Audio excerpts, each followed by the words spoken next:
But for now, let's welcome our second special guest of the day, Miss Lorna Gibson from the Microbit Educational Foundation. Please help me in the chat. Welcome, Lorna. How's it going, Lorna?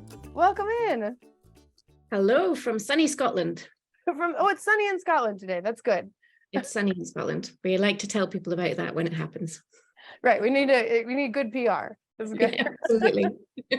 Well, Lorna, it is so nice to meet you. And I'm so excited that you were able to take some time to speak with us today. I bet it's sort of late afternoon for you in Scotland now. Yes, late afternoon, almost the weekend has started. So lots of goodness. You're so close. That's great. Well, just to kick it off, I know you are from the Microbit Educational Foundation, and maybe we can just start with, what is the Microbit Educational Foundation? What do you guys do? And how do you explain what the Microbit Educational Foundation is to others? Great question. So Microbit Educational Foundation is started around 2015 and really so there's a backstory. So there was such a thing as a microbit, which I'm reliably told that lots of you are familiar with. Two different versions. So the one with the bumpy bottom is the newer one, the straight bottom. I just like to get that in. You don't often get to talk about bumpy bottoms live on Zoom, but I do occasionally. And so that was first developed by the BBC, which is a large television provider in the UK, and released out and was well received, put the power of technology in the hands of young people. It allowed them to plug in a battery pack and go and take their computing out into the garden or to the beach and all sorts of things like that. So the foundation really spun out from that project and just with the aims to really engage in a much broader sense. It's very limited when you work in a large organisation like the BBC about who you can work with and what kind of work you can do and the whole issue of monopolies and stuff like that. So as a separate foundation, we can do far more reach. And we have a mission to inspire every single child to create their best digital future. And we do that best by working with lots of amazing partners like CodeJoy and Infosys and all sorts of organizations all around the world. In addition to the fact that we have a product, the big side of it, I work for the education team. And so it's about supporting the educators around the world to take this amazing device and support them to get it into the hands of young people. So, producing resources and lessons and professional development and webinars and all sorts of different things and projects and ideas, and then highlighting and sharing the amazing things that people like you guys are doing around the world. Because it's my favorite thing to do is to lose myself for a couple of hours on social, just seeing all the posts and all the amazing things that people are doing and trying not to get distracted and go off and want to spend an afternoon making and get back to actually my to-do list. But it's hard, actually. That's something that Jasmine brought up this morning as well, that she continues to just make little side projects with the microbit because it is such an inviting tool. And that's something that's really interesting to me about the Microbit Educational Foundation, is that a lot of people, when they work with us, they say, oh, the Microbit company. And we're like, no, it's not a for-profit company. Like, you guys are structured differently from a lot of other like hardware companies, right? And that also means you work a little differently. One of the ways that I like to point out to people is that, like, rather than, hardware companies, they'll like target a school district. If they're dreaming big, they'll target like Chicago public schools. And that's thinking really, really big. But y'all target countries. Like, were you there, or do you know anything about when they've like kind of like dropped, microbits to every single like 12-year-old in the UK? I think they did something similar in the Netherlands. So how does the Microbit Foundation work with countries?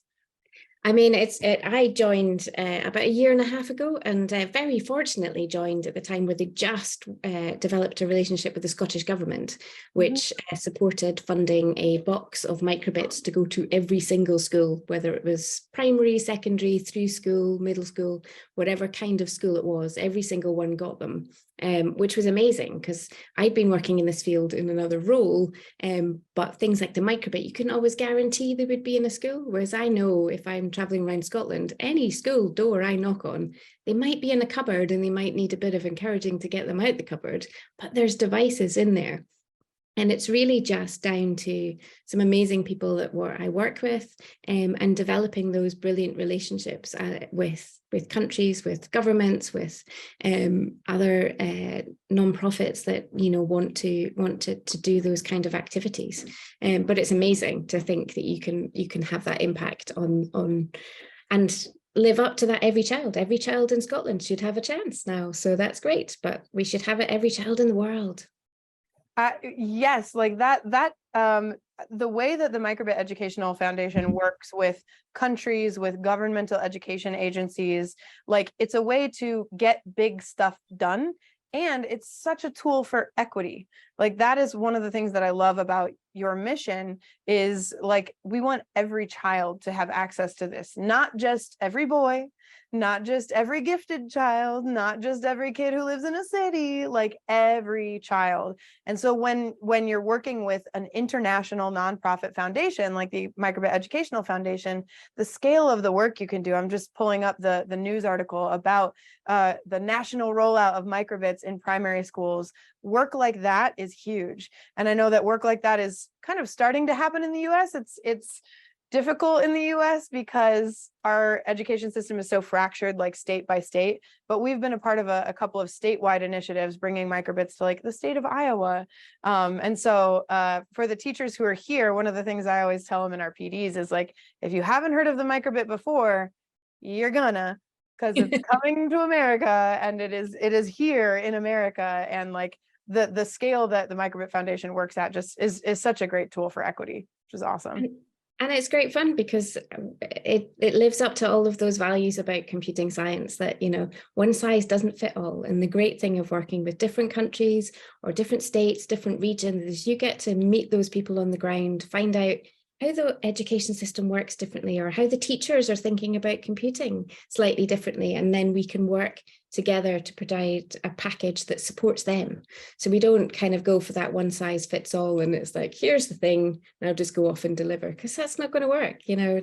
Just living between Scotland and England, there's certain language that you don't use unless you want to lose the entire Scottish audience, because that's an English curriculum word. You won't use that. That exists globally. And I love that. That's so interesting. And I love to meet teachers and educators around the world and just understand what motivates them and what's working for them and what they need and what we can do to support that. And I hope for lots more of that activity over the coming years. That's a international level of activity is so apparent on like everything that Microbit does on their website too, because everything's translated into multiple languages, which you think like, oh great, so it's translated into Ukrainian so people can do that in Ukraine. And then something happens where people who speak that language are now all over the world. And that means that a teacher in Ohio who is working with Ukrainian refugees can access this technology with their students because Microbit works globally like that. So it's just such a great tool for accessibility and equity. That's great. Absolutely.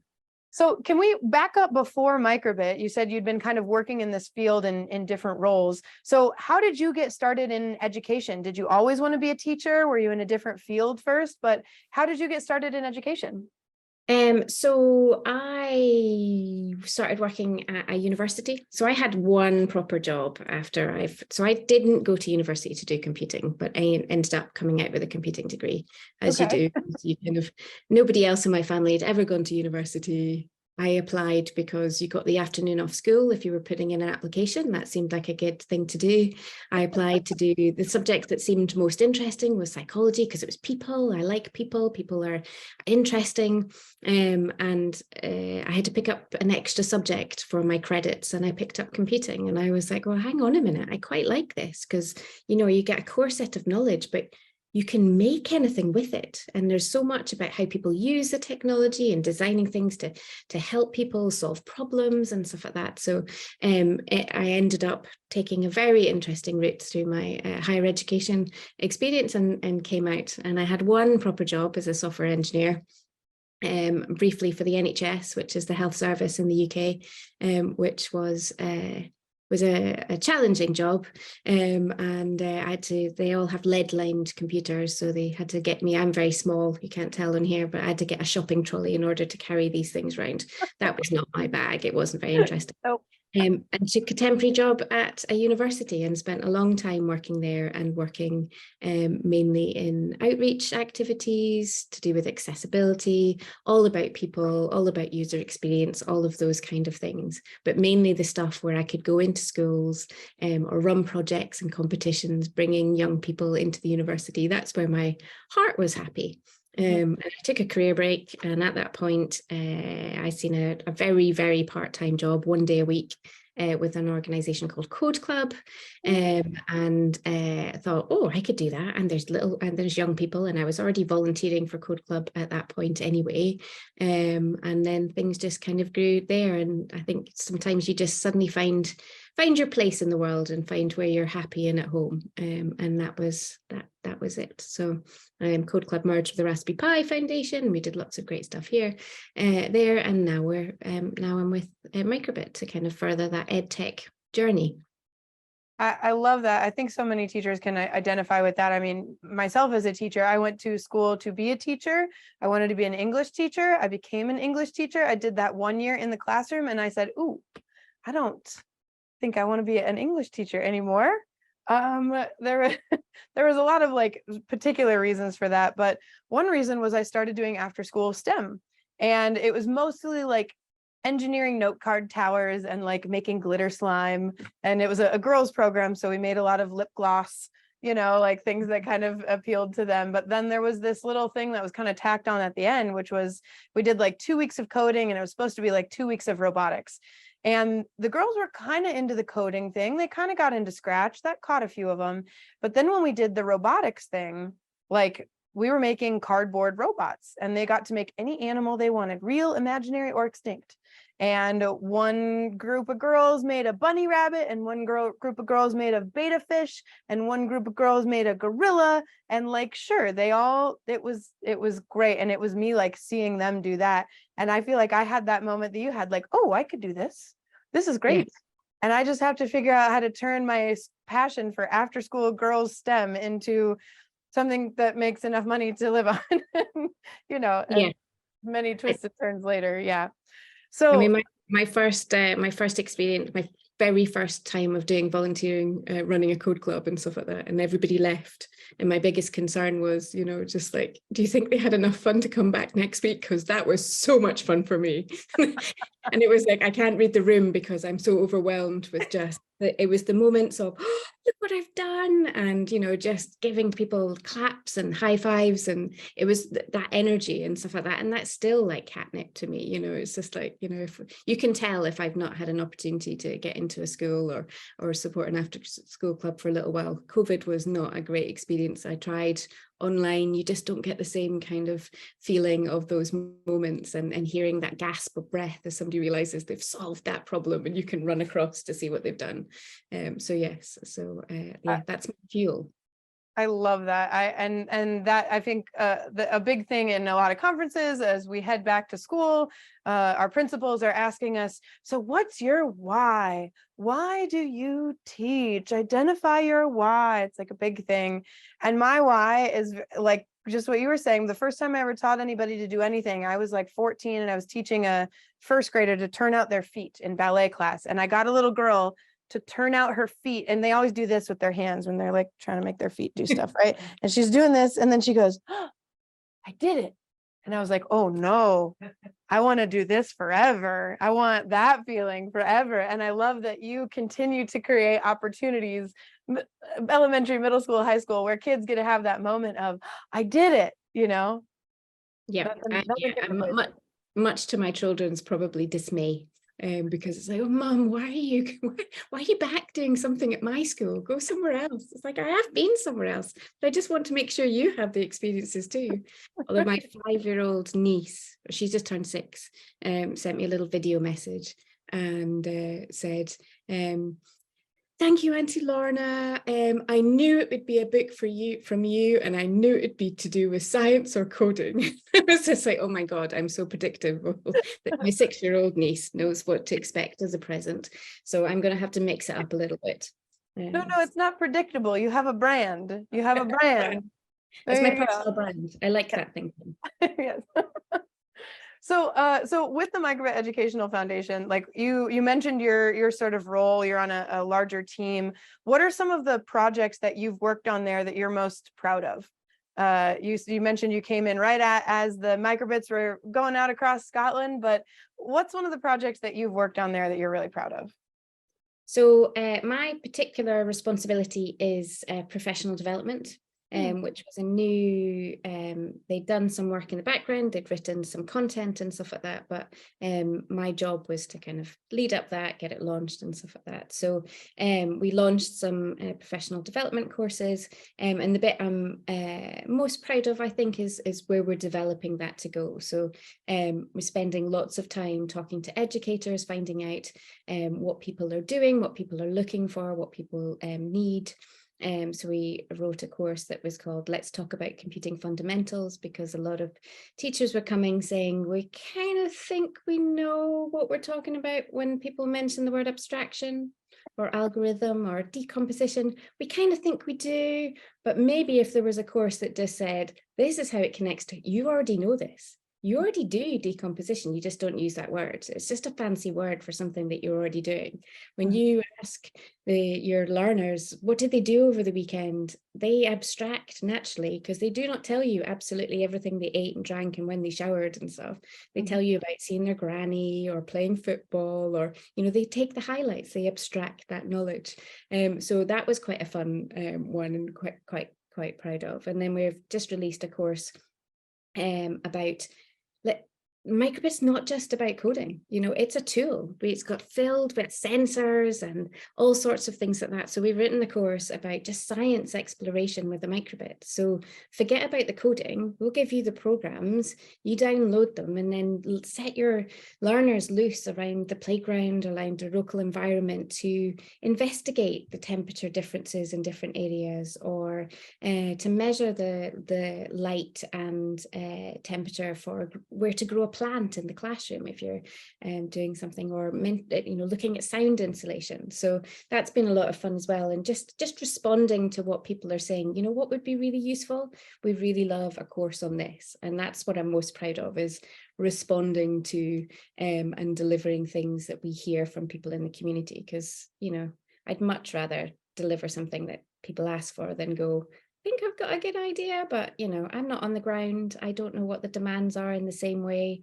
I don't know what the challenges are. And, you know, teachers are just filled with amazing experiences and little flashes of ideas, but they're so busy because they've got these amazing jobs that require them to do so much. They can't always engage with those ideas. So if they can pluck a couple of those and send them our way, we'll do that work for them and then send it back and they can use it.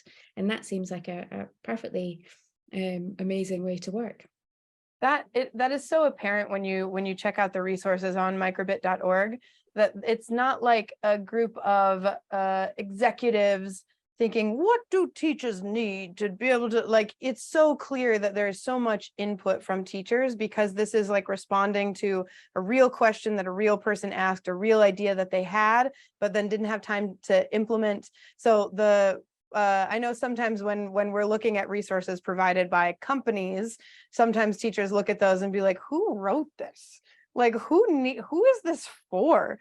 But when I look at resources on the microbit.org site, I say, oh, this is for me. I could use this in my classroom. Like, this would work with this kid, would totally love this. Like, it feels more real and more like play tested in a way that a lot of other resources don't always. Amazing. And I think, you know, you talked about the why before. I am a bit of a why girl. So, you know, when there's I want to understand why this would be good, because then I can make sure it delivers. But, you know, sometimes I go, oh, we're going to make a new webpage on this one thing. Why? What's the why? We just thought it was a good idea. What's the why? And it's just like, and I'm sure they hate me. But I think understanding, I like to understand. So, you know, you've got a great idea, but why is that going to solve? What problem is that going to solve? Because if I really understand that, I can make sure that we deliver everything that will help you. And that includes, you know, actually, I just need also to have a certificate to help the young learners celebrate success, because certificates are catnip for small people. You know, who doesn't love a certificate? I love a certificate. Yeah, the specificity of what's in those resources is amazing. And speaking of specificity, something that we say a lot during our classes is anything is too many things. When you say it can do anything, that's too many things to choose from. I can't choose from a list, an infinite list, right? So like we were talking about a course that you'd recently put together about using the microbit with like using it to do science. And it turns out, I think Becky Wynn just enrolled in that course yesterday. So that's really exciting.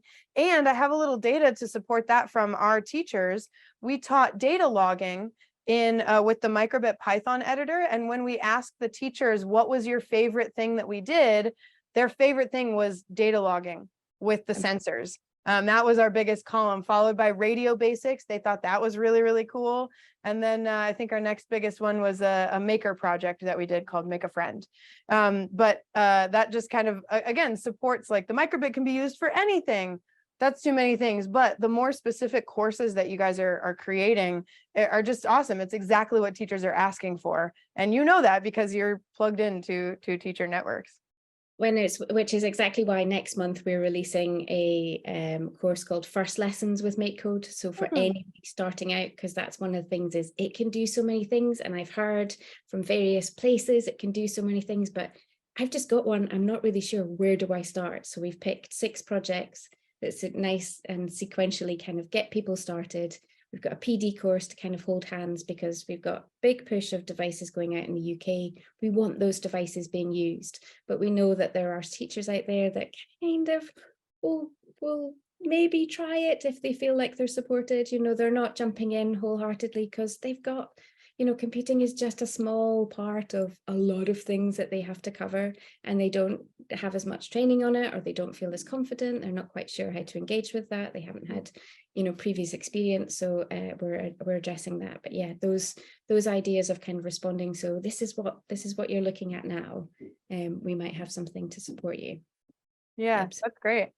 And speaking of some of those courses, I've got the microbit.org website up here. And can you show everybody where to find some of those PD courses? I'll navigate on my screen here, but where should they go to find those things? Well, on the way there, the first thing absolutely you should check out is the Teach section. So the Teach section has been revamped, and it's now, as you scroll down, a layer of rows or carousels, depending on how you, but this should have everything as an educator that you need to come across. So our live events are on there, professional development, units of work, classroom resources, all sorts of stuff are there. And for some of them will feature certain things, you know, as it runs towards Christmas, we'll feature some of the seasonal resources, because who doesn't love, you know, some twinkly snowflakes and some snowball fights and stuff like that. We all love a bit of that.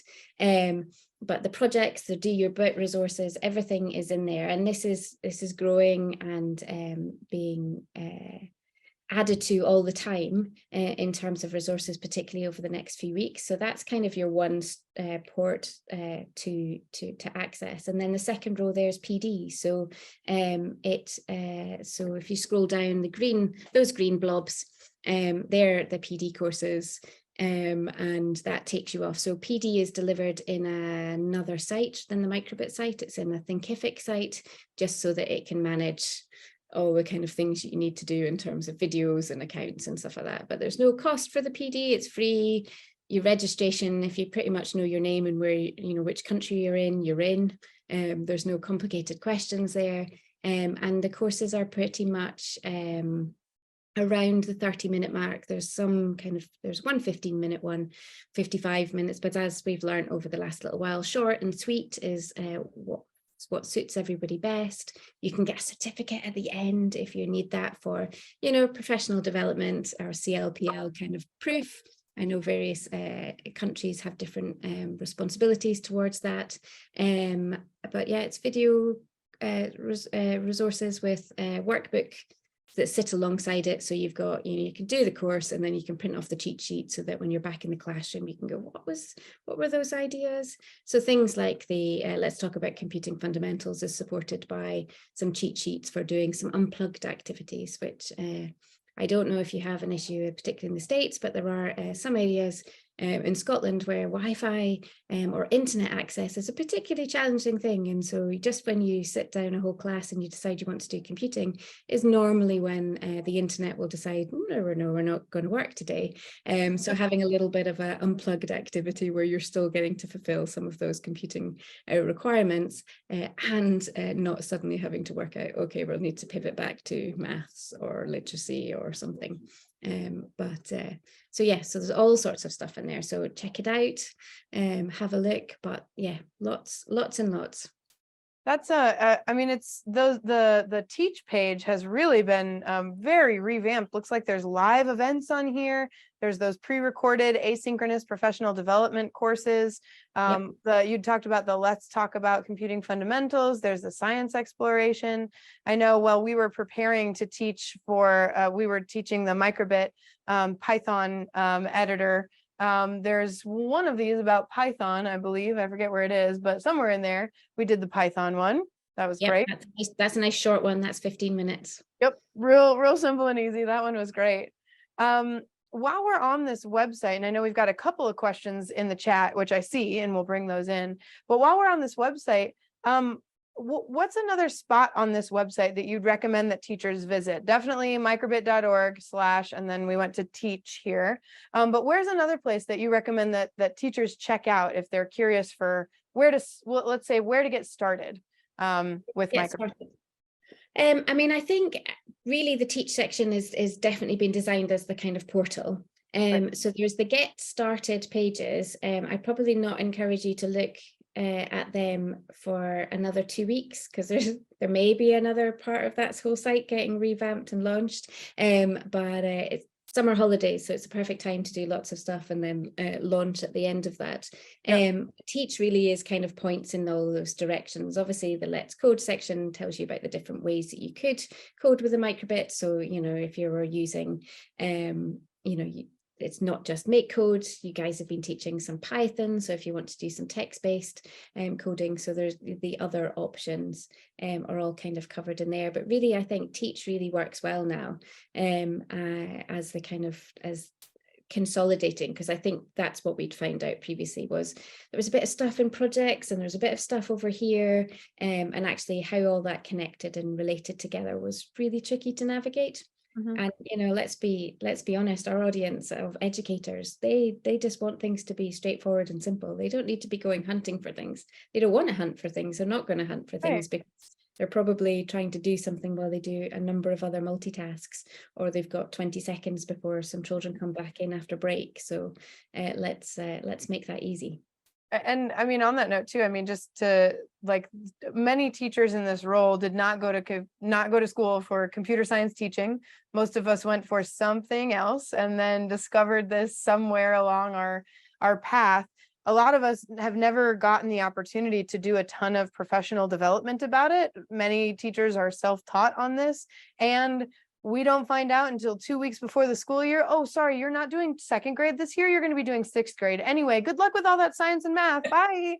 Like that happens so often to teachers. They're like, my room's different. I don't know the standards for that grade. And like, that just happens. So I love how you guys have consolidated things on that teach page, because you're really making it easy for that educator who needs something now to find it. And then along with that, I think, you know, teachers are often the gatekeepers of what comes into their classroom, or at least we should be allowed to be. Sometimes people tell us, you have to do this in your classroom, and we're not convinced and we have to do it anyway. But we should be the gatekeepers of what comes into our classroom, but we shouldn't let our unfamiliarity with something or our inability to find it be the thing that stops that from reaching all of our students. So every time you make something easy for a teacher, you're actually making it accessible for the students they work with. So the way that you guys are, and I'm so excited to like check in on microbit.org in the coming weeks and months, because sounds like there's new exciting stuff coming. So that's great. Yeah, we're working hard on making sure that definitely all those new people that are joining have a very nice, welcoming onboarding journey and stuff like that. So, and lots of new resources coming. Including some that you might enjoy on digital creativity and design thinking type stuff. So that I'm quite excited about that as well, but that's a little bit later in the year. Well, we'll put a bookmark in there. Okay, chapter later in the school year. Got it. Got a bookmark there, and then we know. Okay, I'm gonna like set a reminder on my calendar, like check back in January. Okay. Okay. So we had a question come in from the chat from Bianca, who she says, I was wondering about the relationship between Raspberry Pi and Microbit Foundation. I enjoy using both tools, but I have gravitated towards the Microbit because it's smaller and more convenient to use. So how does Microbit, perhaps like, is there any kind of formal relationship between Microbit and either Raspberry Pi or other hardware types? And then follow-up question to that being like, how do you feel the microbit kind of fits into the microcontroller ecosystem? So first, is there any kind of like formal relationship between microbit and other hardware companies? So Microbit are very open and very welcoming organization. So we work with lots and lots of different people, different ways of working with people, obviously in terms of, you know, always partnerships. But Microbit and Raspberry Pi have been friends for a long time. We've both got very similar mission statements. We both want to open up the world of computing and coding and physical computing, digital making, all of those things to as many people around the world as possible. So it seems very sensible to be friends and work along together. So I know that Raspberry Pi Foundation are releasing some new microbit. They've got their pathways that they have. So they've got writing a new microbit pathway at the moment to support their clubs and teachers to move on from the resources that had been developed a while back there for microbit. And it's very similar with lots of other organizations. So from a tech point of view, the tech teams are, you know, spend time together and, you know, stimulate discussions and stuff like that. But right up to the kind of the senior management level, we you know, work together and things like that. And I, obviously, having previously been in Raspberry Pi, it was easier when they were developing new resources for one of my old colleagues to go, hey, I'm doing some resources. Can I have a chat? Because we just want to make sure that we're all aligned and working. Although there was already going to be a route into that, but we just circumvented it by going, we already know someone. So very much working together. I think for me, the microbit is much easier with a younger age range. It's a smaller device. It's that little bit more easier to be portable and take it out and do things, which I think is a lot more engaging, particularly kind of in a kind of activity level. And there's lots that you can then go on and do. A Raspberry Pi, you know, obviously can do more things because you can plug in a screen and a keyboard and do all sorts of things like that. Spent many a time in my code club getting kids to code with Sonic Pi and do all sorts of things. Although I have no skills there at all. I left two girls and said, see what you can find out about this, and I came back half an hour later and they'd coded the Cantina song from Star Wars. And I was like, okay, you're now my experts. If anybody has any questions, you ask these people, because I only know how to open the application. So I think there's a space for everybody and there's opportunities. But for young learners, my experience, I've lots of Scratch as well, obviously, but my experience for physical computing is just the micro, because it's things like, you know, when you shake it and it gives me like 10 star jumps, and shake it again and now I've got to do 5 press ups, and you know, there's a level of interactivity that is a little bit more harder for that level with Raspberry Pi, but there's a space and opportunity for everybody. Yeah, and I think there's different folks are going to have different entry points, right? And like, this is something that we talk about in our PD course as well. Like one of the first like microcontrollers that made things super accessible was this Arduino here. And maybe you guys have worked with Arduinos yourselves, but Arduinos it's a great little tool. I know when Matt was first working with microcontrollers, he was doing some like puppetry stuff with kids at an after school maker program, and like he was using Arduinos, and then they were difficult for the middle schoolers to do, but they were doable, right? It was totally doable. Arduino's made it like cheap enough for everybody to like do this in their basement. And that's a great entry point for some folks, right? And then there's this like Raspberry Pi thing, which this isn't even a microcontroller. This is really a little computer, Like it has Yeah. its own operating system, like you were saying, like plug in your own screens and keyboards and stuff like that. But then you bring this microbit into the ecosystem and immediately just like, this looks different. It does a lot of those same things, but for teachers, and I know we sometimes talk about like, oh, for younger learners, and I really think just for like less experienced learners, because we work with teachers in their 30s, 40s, 50s, and beyond. And like, if they've never done anything with this before, like this has all these pins, and the Arduino IDE is, again, very manageable, but this is an entry point that's not right for everybody. This is an entry point that's right for so many people because it's got those great accessibility features, like, you know, you can shake it and you can easily make it do something. And when you want to go deeper into the levels beneath it, right, we can start with block-based coding. It's super easy, but then, hey, let's get into Python, and we can kind of go a layer down. And all right, how are we writing these different methods and functions and dictionaries and libraries? And you can go deeper than that if you want. But this just like lowers the floor. Like it's just such a nice, friendly on-ramp, you know, like for just a wider audience, which is great.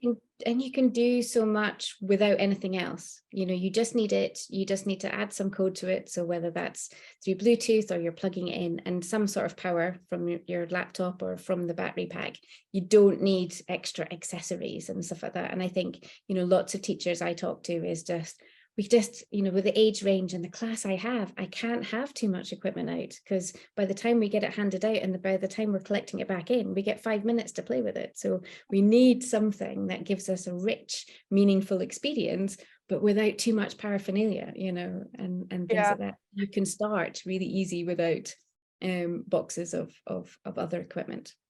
Yeah, whoever thought that like a 32-minute class period was a good idea clearly never had to hand out materials to 28 children. And just to elevate something from the chat, Bianca said, yeah, I found that too. I got tired of dragging out all the equipment for the pies, but the microbit is just so much easier and quicker too. Now, Bianca had also wondered about the reference tool in the Python editor. Could there ever be a draggable class or method reference added like you do for the variables, functions, lists, or are there plans for that in the future? So just to maybe show what Bianca's talking about, I'll pull it up here on my, for those who don't know, I'm going to go to python.microbit.org. This takes us to the microbit Python editor.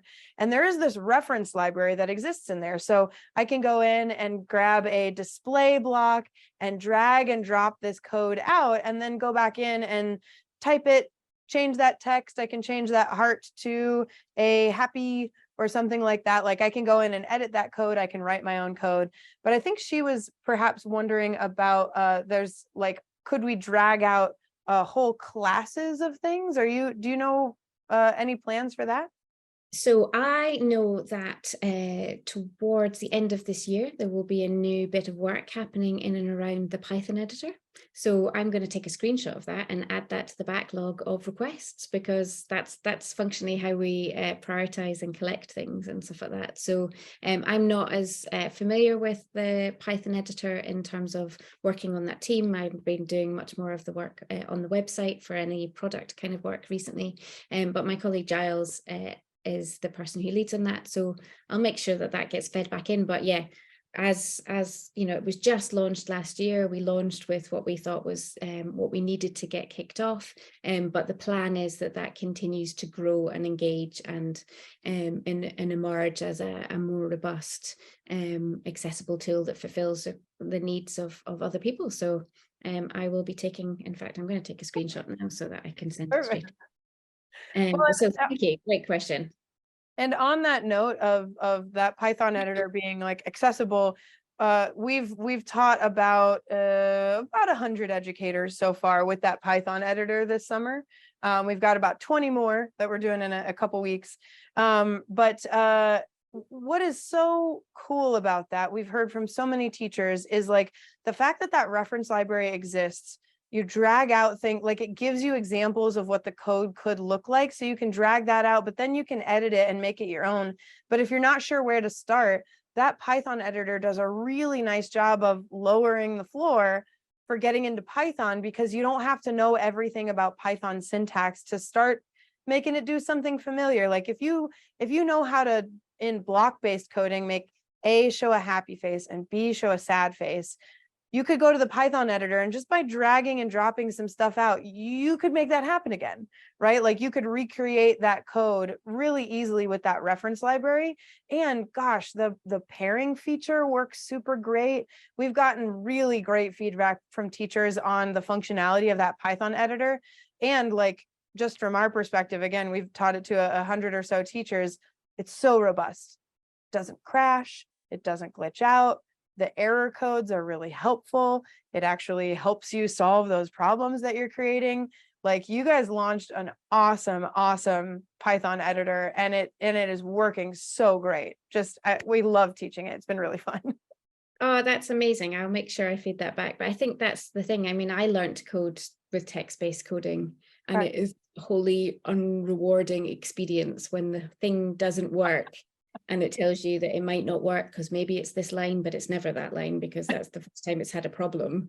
And you look at it and you look at it and you go away and you get a Mars bar or something from the vending machine and you come back and you press the run button again in frustration and the thing works and you have no idea what you fixed at which point, and you just don't understand, and these things keep happening. And that was one of the kind of things with the Python editor was like, if we want people to transition smoothly and nicely to text-based, really thinking about and really working on error management and how do you help people solve those errors. That's where the sweet point's going to be. That's where the magic will be. And I think they've done a great job. And even testing it with my own children, it was like instantly like, it's got a squiggly line, like when I make a spelling mistake. So there must be a spelling mistake. And it's like, yeah, absolutely.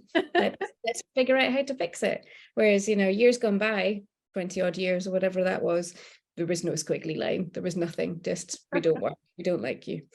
It was just no. And you're like, great, can I have more information?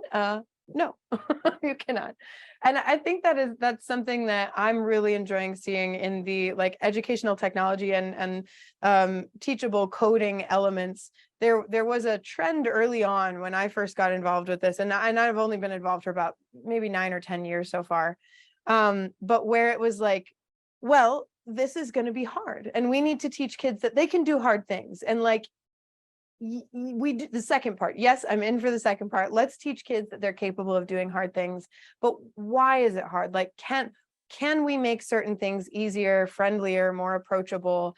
Can we make it so that when you make a mistake, it's easier to fix?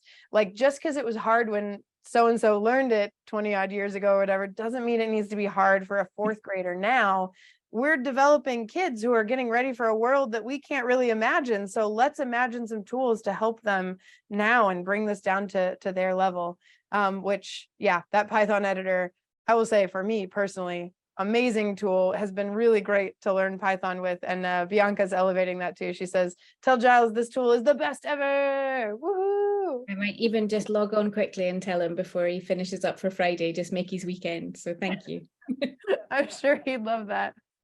So tell us a little bit about we've talked a little bit about like, actually, there was one other thing I wanted to ask you about. You were doing these things, I think in Scotland, these like big online coding classes. Yes. I was told that I had to ask you about these because they've been like a huge hit. So tell us about these online coding classes you've been doing. Who are they for? What are you doing them? I mean, really selfishly, they're for me. Just about me getting to hang out and have fun. So we're very fortunate. So we've done them in a broader sense and globally. We're very fortunate in Scotland that all schools belong to this closed system. So we are able to do them in Scotland where the classes share their cameras and then you can get them to wave and interact and engage, which is much harder to do on a kind of open thing when you've got, random schools from all around the world. But yeah, we did. I think I started doing them before I joined the foundation around COP26 because it was in Glasgow, and we were trying to make sure every child in Scotland had a connection with what was going on. So I think coded some mindful butterflies and butterfly garden in Scratch to think about pollinators and bees and all of that kind of stuff.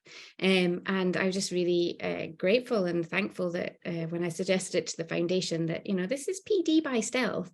Because the feedback we got from teachers were, I'm really not sure about, you know, Scratch or Microbit or whatever the experience is. I'm going to join with my class because you're in charge, so I'm just enabling. If it all goes terribly wrong, it doesn't reflect on me at all because we joined a live lesson and it was rubbish.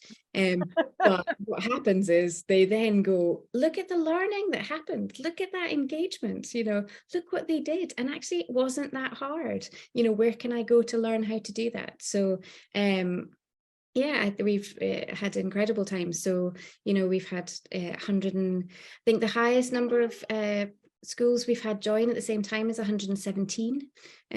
So we average, we try and calculate based on kind of a class size of 25, because particularly in Scotland, you can have classes where there's like 3 kids because, you know, you live in the Western Isles or something. But we've had people joining with the whole school all in an assembly hall and taking a picture and putting on Twitter of my ginormous head welcoming them. And I'm like, nobody needs that. Quick. To the screen share.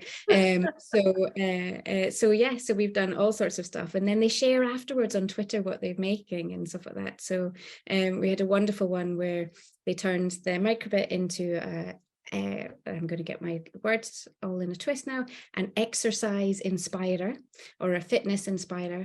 So it was like, basically, right, we've got 10 minutes at the end of the day, going to do some physical exercise, or we're just warming. So they shake it, and they controlled, you know, it was the activity picker basically. And it was like, shake it, 10 star jumps, do 10 star jumps, shake it, do this, and had all these wonderful videos shared with classes doing this and stuff like that. And then these 2 boys with very broad Scottish accents going, right, now you can get all this information from the Microbit website. It's no scam. They're really good folk and stuff like that. And it was like, well, you can't get better advert than that, can you?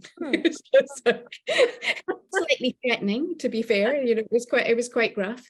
But they got the website in there, and they said that we weren't sketchy. We weren't sketchy, and we weren't a scam. So I'm putting that on my CV. That's my endorsement. Lorna Gibson, not sketchy, everyone. That's not sketchy. My new Twitter handle. I should have got that one. I love it. That's great. And also just, I love how you described that as PD by stealth as well, because we do these live interactive student sessions as well. And I hope you're able, if you are, great. If you're not, please start your weekend early. But we're going to do one of our student sessions in a little while. And we really see that as also, we hadn't seen it in that term before, but I love that, PD by stealth, because we're usually coming in with a teacher who has done a class with us.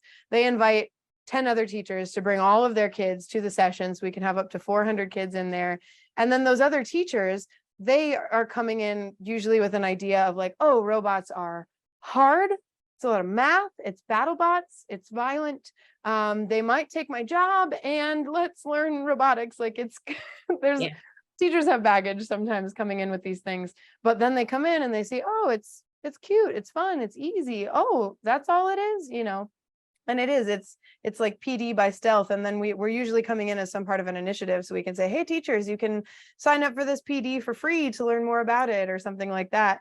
And I love that in Scotland, there's the added, hey, teachers, if you liked doing this, you already have a set in your classroom. So that is an argument for sometimes like leading with the tool and then following it up with learning, with professional development. That's great. Absolutely. And it's just, it's just, so I do it very selfishly because it's just lots of fun, and they get people waving at me, and we do shout outs, and, you know, when you pronounce the name of their school right, because there's some strange pronunciations, they're like, oh my goodness, that's amazing. But then afterwards, you know, we did some mindful breathing. We did the one where you do the calm breathing thing, and then they shared pictures, you know, and you realize that, you know, there's some schools in Scotland where they can walk 2 minutes and sit on a beautiful white beach with like Caribbean looking water and do their mindful breathing. You know, and then other people are on the top of a mountain almost and stuff like that. And it's just like, oh my goodness, you just get a glimpse of just the wider world. And I think having been in COVID, where we had very shrunken worlds for a little while, I loved that. And I loved, you know, when we were coming back, just to kind of have those glimpses into different classrooms and what different young people were getting up to. So it is another excuse for me just to have fun, really.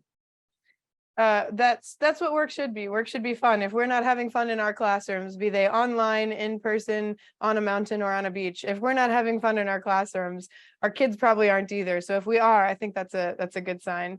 So let me ask you one final question, Lorna, which is, what is something that you're looking forward to in the coming year? Professionally, personally, either way, what's just something you're looking forward to in the coming year? In the coming year, I think more of the same. I think more of the same. I think, you know, sometimes when you first join a job, there's a little bit of everything's a little bit, I kind of would like to do some code along things, and I have some ideas here, and I'm now established. I'm getting to do the things that make my heart happy, that I'm doing meaningful work, and I just want to do lots more of that. So that's what I'm looking forward to. And you know, just growing the professional development, the courses, the training, that we're, you know, working with training partners and all of that process. So that's what I'm looking forward to. And then on a personal level, schools go back next week in Scotland. So I'm looking forward to routine. People get up in the morning, they go to school, I can do work. Nobody comes in and asks me for snack or a run to some park or something like that. I just would looking forward to getting back to a little bit of routine. Yep. So I'm easily pleased. You're easily pleased. Just give me a microcontroller, 4,000 kids, and a routine. I love it. That's great. Well, Lorna Gibson, thank you so much for joining us today. Thanks for giving up some time on a late Friday afternoon. Thanks so much, Lorna. Thank you for having me. I've loved it.